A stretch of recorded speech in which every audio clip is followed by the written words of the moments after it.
annual pro day, and it's been a success so far. We have 17 of our outgoing seniors that are working out, plus Jordan James came back to work out, and Matt Mengel, and they've done well. And I believe, if I'm not mistaken, that all 32 teams were represented here, which is to me a really good sign of the direction of our program. But it's been a really good day. Young men are focused and working hard and doing a good job. So it's always a fun day to see the guys you've worked with for a number of years get a chance to go on this field and you know, it's a big job interview, put themselves on display. So it's been good. Hey Jim, despite Tack's surgery earlier this month, he seemed to be climbing up draft boards, you know, based in large part, obviously his film, but just his enthusiasm, how he attacks the game, how he loves the game. Is that something that you saw evident the past 3-4 years with him? Yeah, he's, you know, football is very important to Tack, and he's passionate about the game, and he's passionate about, you know, improving as a player in every way. And I think that what happens with a guy like Tack is he's, you know, they don't know him that well, but as they get to know him through the interview process at the combine, and then they come in for, you know, individual visits, and obviously he won't work out because of his shoulders. They get to know his personality and you know, what drives him and how motivated he is. And they also realize, I think, that he's got a tremendous upside still. You know, we take a lot of pride in, you know, sending guys out of here that aren't raw. And Tack, with all the success he's had here, you know, really just kind of started playing that position. So he's still got great upside. I think that scouts and decision makers recognize that, and they love that about him. Can you tell us about Fabian, how he's doing? Fabian, you know, I've gotten a ton of calls about Fabian. I think that at the combine he really opened some eyes. He ran really well. He measured well. He was, you know, a little over 6 feet, and he was 206 pounds. And I think that I'm not sure what the verified time was. I heard it was like a 4.35, and he vertical 38. So, you know, all the measurables were there. And, you know, teams are looking for cover corners, and he can do that. He can line up and play bump and run and cover. And a little bit like Tack, you know, Fabian came in here as a running back, so it's not a position that he's played a lot, and so there's still tremendous potential for him to be a great player. Could he be a day one kind of guy who impacts right away? Yes. Well, you mean a first round pick or a guy that no, come in like right away? a guy who come in and make an impact. I do believe so, Sam, and it's because he's very intelligent. You know, you hear all these acronyms, you know, FBI, football intelligence, and things like that. But he has all those things. He understands the game. He competes at a high level every day in practice. It's important to him to be good. He's going to be very coachable. If he's in the right environment around the right players, I think he's really going to flourish immediately. And I think his long-term prospects for success are, you know, undoubted. So I'm excited about him, and I think it's fun to see, you know, people start to recognize what a good player Fabian is. And he's played a lot. You know, I think it says something that you know, he's a fifth-year senior. They like that experience too. You know, so many kids are rushing now to get out of college and move on to the pros. And sometimes the best thing that individuals can do is stay in college and garner that experience. Kenny seemed like he had a good day today. Ran it pretty quick.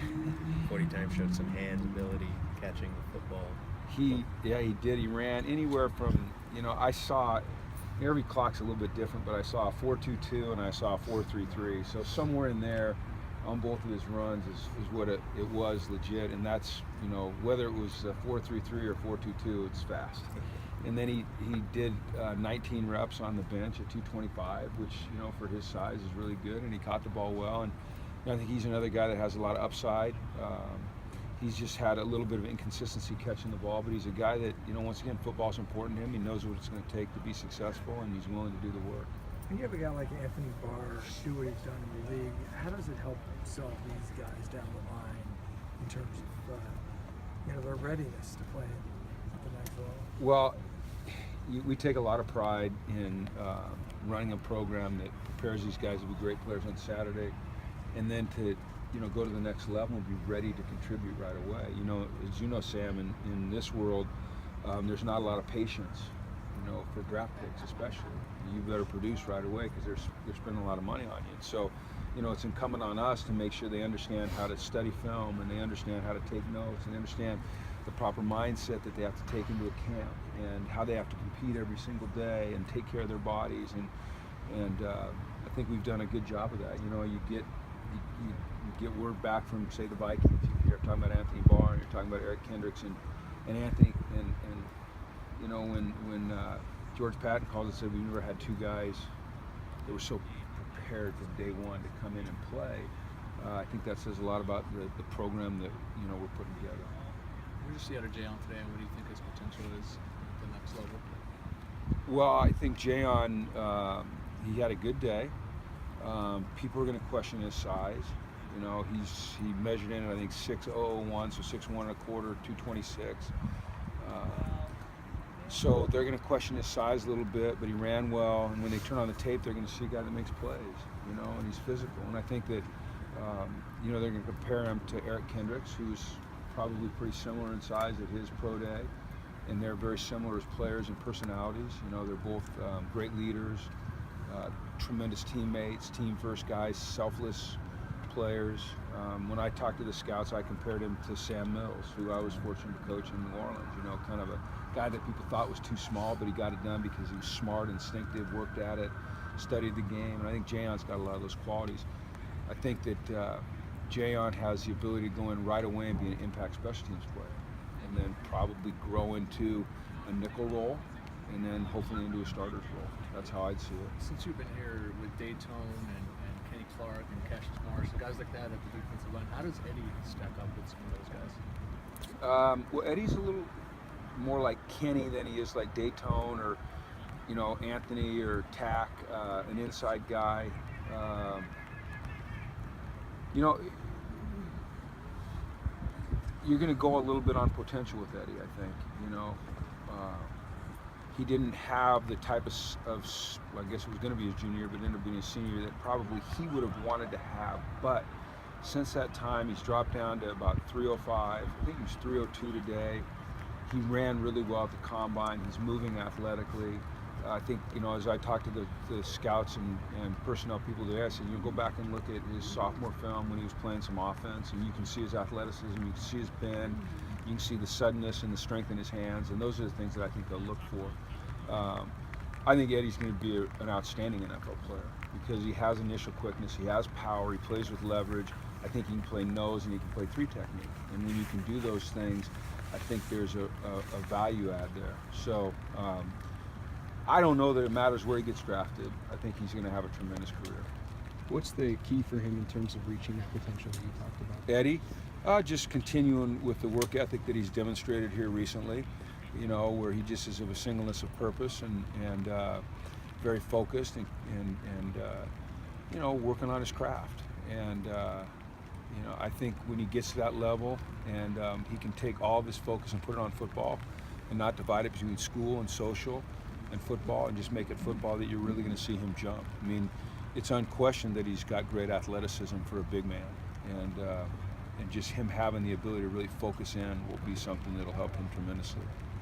I saw a report that Fabian suffered some kind of injury on the bench press. Do you know anything about that? Or it's being evaluated. I don't think it's anything serious. I know he's back out here now. He's not working out. He did everything at the combine and had good numbers. So a lot of guys decide to stand on what they did at the combine. Some guys come out and try to improve it. Fabian, I think, was, his numbers were good enough at the combine that for him to come out here and work out today isn't that important. And all these teams that are really interested in him will be back to see him in an individual workout as well. Right. So anything that happened to him, I believe, is minor and nothing to worry about. We saw Ish at both receiver and excuse me? We saw Ish at working out at both receiver and DB. Where do you think his future might be? That's a great question, and I'm sure that teams probably, different teams have him at different places. You're also going to see him work out as a returner here, and for Ish, that might be his end, as a returner. I think the fact that he can probably play a little defensive back and a little receiver could help in a camp, because you're constrained by numbers at the NFL level and how many guys you can have in camp. And so if you can have a guy like Ish that can play multiple positions in a game, in a preseason game, late in a game when you're trying to get young guys in, he might be able to show something that allows a team to keep him. For guys who weren't invited to the combine, like Ish, Randall, and all those other guys, this is kind of their one shot.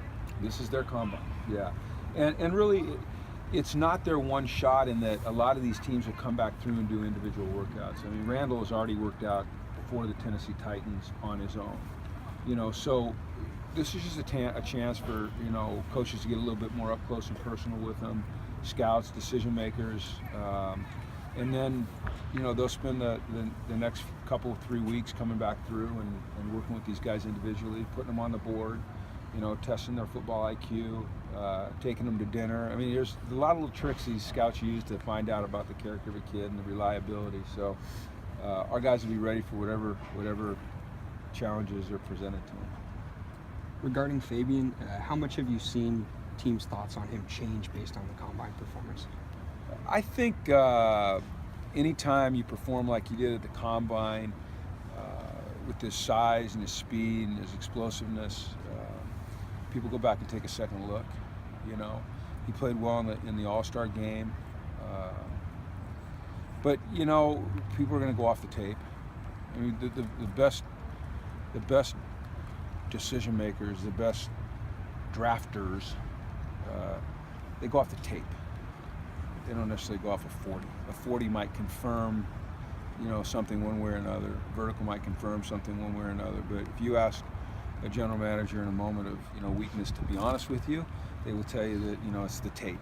I'm going to look at the tape and see what kind of player he is. And I think Fabian is a player that has shown improvement every single year.